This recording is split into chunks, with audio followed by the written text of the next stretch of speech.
Víctor Bernay dejó de ser técnico de Cerro Porteño tras la derrota del sábado contra Tacuarembó. Tomamos Tevo Energy Drink y vamos con algunos datos sobre el paso del entrenador argentino por el Ciclón. A través de un comunicado, Cerro Porteño puso punto final al tercer ciclo de Víctor Bernay como estratega azulgrana.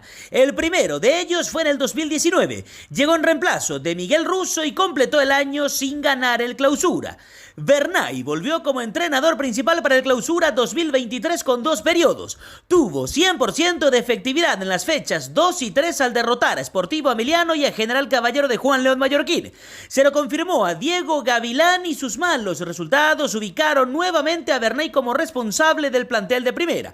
Terminó dirigiendo al Ciclón sin ganar el Clausura ni la Copa Paraguay. Tampoco registró victorias contra Olimpia y Libertad, 2 rivales siempre directos. Bernay se despidió de Cerro con 2 triunfos en el comienzo de la Apertura 2024, 5 empates y la última derrota contra Tacuarembó que terminó siendo determinante para su salida, que mantiene a Pedro Troglio ganador de la Apertura 2009 como el último DT argentino campeón con el Ciclón.